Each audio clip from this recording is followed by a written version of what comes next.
कतानी ग्राम पंचायत भगवंतपुर की। और आज हमारी टीम जो है ना भगवंत पहुंची और यहाँ पर एक अजीब ही मामला सामने आया है। वर्ष 12-13 सन 2012-13 में एक बच्ची का विवाह हो गया। उस समय बच्ची की उम्र जो डॉक्यूमेंट है उनके आधार पर लगभग 9 वर्ष की थी।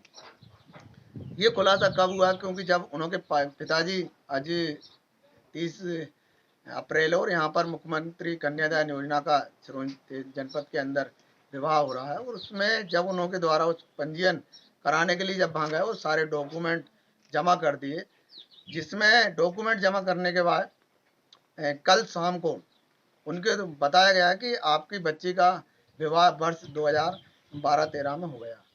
तो आप इस बात से अंदाज़ा लगा सकते हैं कि वर्ष 2012-13 में बच्ची की उम्र लगभग 9 वर्ष थी। उस समय नाबालिग स्थिति थी। वो बच्ची का विवाह किन कर्मचारियों को और किन की लापरवाही की वजह से पोर्टल पर दर्ज कर दिया गया। अगर पोर्टल पर बच्ची का नाम दर्ज है तो आगे भी बच्चियों को बहुत सारी परेशानी आना है। हम भी यहाँ पर उनके निवास पे पहुँच चुके हैं भगवंतपुर, और वहाँ पे जो ग्रामीण है उनसे भी हम चर्चा करेंगे कि ये जो दीपा है, दीपा बघेल, उनकी बच्ची का विवाह, दीपा बघेल का विवाह कब हुआ था। हमारे साथ ग्रामीण, क्या नाम है दादा आपका? मेरा नाम हटे सिंह जादव, मैं भगवानपुर रहता हूँ। अच्छा जादव जी, ये मामला आया है वर्ष 12 और 13 में दीपा का जो शादी का मामला है, क्या मामला और थोड़ा सा कुछ बताओ। नहीं, इसका तो अब हो रही थी शादी, इसकी शादी नहीं हुई, अभी इसकी उम्र ही नहीं थी। शादी वाली उम्र तो अब है, जो शादी के चक्कर में पता चला है कभी।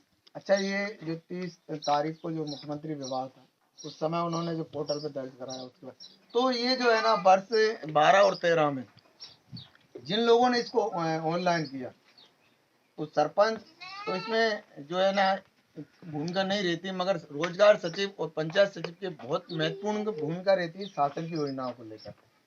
तो ये जो पोर्टल पे जो दर्ज करा गया तो वो सेक्रेटरी और रोजगार सचिव की वजह नहीं, कोई भी हो इसमें जिसकी गलती है उसे जरूर सजा मिले, क्योंकि ये गलती है। और भी हमारे साथ ग्रामीण है जिनसे हम चर्चा करेंगे कि ये जो प्राण सिंह बघेल की जो बच्ची है, तो इसका जो दीपा नाम है, और ये आज जो पोर्टल पे दर्ज हो रहा है कि शादी इसकी कब हुई? शादी अब होएगी सर, अभी कहाँ हुई है? अभी नहीं हुई। अभी नहीं हुई सर। और जब पोर्टल पे 2012-13 में दिख रहा है तो सर ये तो सेक्रेटरी की गलती हो सकती है। ऐसी और भी बहुत सारी चीजें हैं।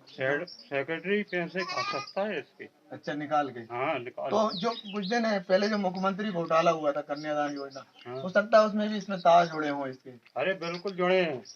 और भी हमारे साथ ग्रामीण है, हम उनसे भी चर्चा करेंगे। क्या नाम है बेटा आपका? रईस मियां नाम है। रईस मियां जी, आप कौन से गांव के पहले? भगवान। अच्छा, ये जो मामला है दीपा का, क्या है पूरा? ये गलत है साहब, शादी अब होने आ रही थी। अच्छा, हाँ। और ये पहले तुम कह रहे थे ऐसा हो गया वैसा हो गया, पहले शादी हो चुकी, जहाँ शादी नहीं हुई। अरे तुम तो आप तो बच्चा पूछ पूरे गांव। और भी हम अंदर चल रहे हैं, उनकी माता जी से बात करेंगे कि दीपा की शादी का मामला क्या है, क्योंकि वर्ष 2012-13 में पोर्टल पर ये दिखा रही है शादी, तो क्या है मामला, क्या कौन है माँ, कौन है बच्ची की माँ कौन है? जी है माँ। तो हम उनकी माँ से भी बात करेंगे कि जो शादी हुई है ये क्या है पूरा मामला। क्या नाम है आपका?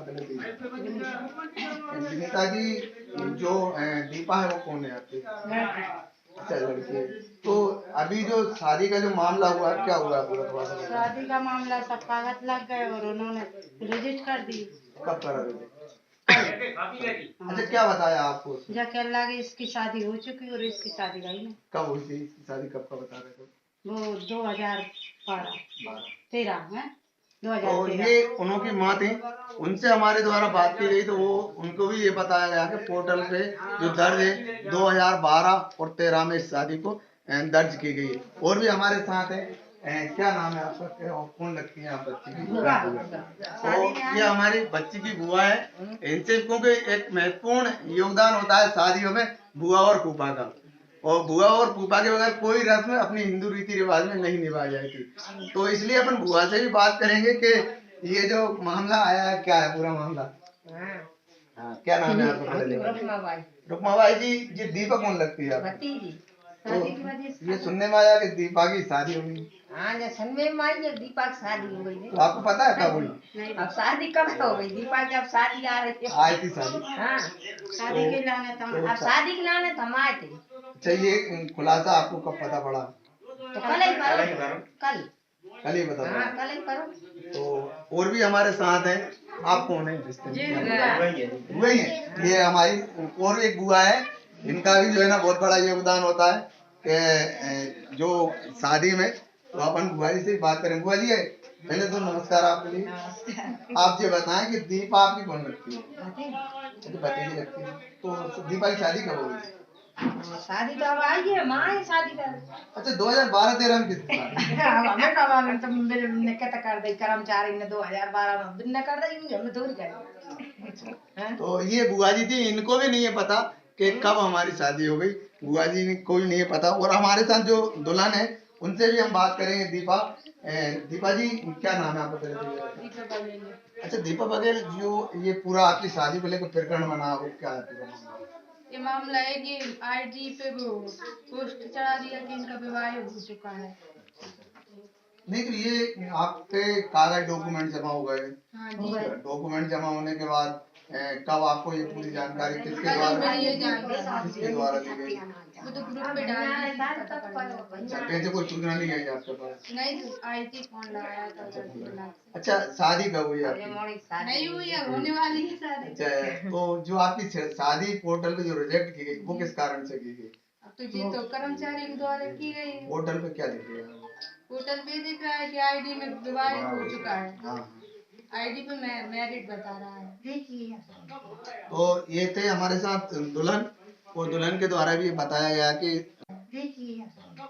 तो ये थे हमारे साथ दुल्हन, और दुल्हन के द्वारा भी बताया गया कि वर्ष 2012 और 13 में शादी जो है ना पोर्टल पे दर्ज की गई। तो इससे मुख्यमंत्री जी कितनी भी योजनाएं जमीनी हकीकत क्या निकल के आती है, इस बात से आप अंदाजा लगा सकते हैं कि भविष्य में अगर पोर्टल पे कोई व्यक्ति गलती से कहीं और व्यक्ति को किसी का दर्द हो जाता है, क्या उस पोर्टल से, उस योजना से, पोर्टल के दर्ज अनुसार उस योजना से वंचित किया जा सकता है? क्योंकि ये एक इनका ही मामला नहीं है, इनके साथ और भी एक मामला है। इस तरीके से कुछ दिन पहले एक मुख्यमंत्री विभाग कन्यादान योजना में घोटाला उजागर हुआ था। ये तार कहीं उससे तो जुड़े नहीं है, क्योंकि ये किसी को भी ये अभी तक क्लियर नहीं हो पाया कि दीपा की शादी कहाँ हुई है वर्ष 2013 में। क्योंकि अगर शादी हुई होती तो दूल्हे का नाम भी पता होता, गांव का नाम भी पता होता। तो ऐसी कई चीजें हैं जिनसे अभी तक उनके परिवार वालों को कोई भी चीज का पता नहीं है। क्योंकि शासन मुख्यमंत्री कन्यादान योजना एक बहुत महत्वपूर्ण योजना है, और इस योजना के तहत 30 अप्रैल को सिरोंज जनपद पंचायत के अंदर विवाह किया जाना था, और उस विवाह में ही दीपा की शादी होना थी। दीपा के जब सारे डॉक्यूमेंट जनपद पंचायत के अंदर जमा हो गए, और जिस समय पोर्टल पर उनको दर्ज किया गया, उस समय ये खुलासा हुआ कि दीपा की शादी वर्ष 2012-13 में हो चुकी है। जबकि उस समय हमारी जो दीपा थी उस समय सिर्फ 9 वर्ष की थी। तो ये कितनी बड़ी लापरवाही है कि एक नाबालिग बच्ची 9 वर्ष की किस तरीके से और किसकी लापरवाही से उसको पोर्टल पर दर्ज किया गया। अब देखना ये है कि प्रशासन ऐसे कर्मचारियों पर, ऐसे दोषी व्यक्तियों पर क्या कार्रवाई करते हैं, या कार्रवाई के नाम पर सिर्फ खाना पूर्ति करके रस्म अदायगी की जाए।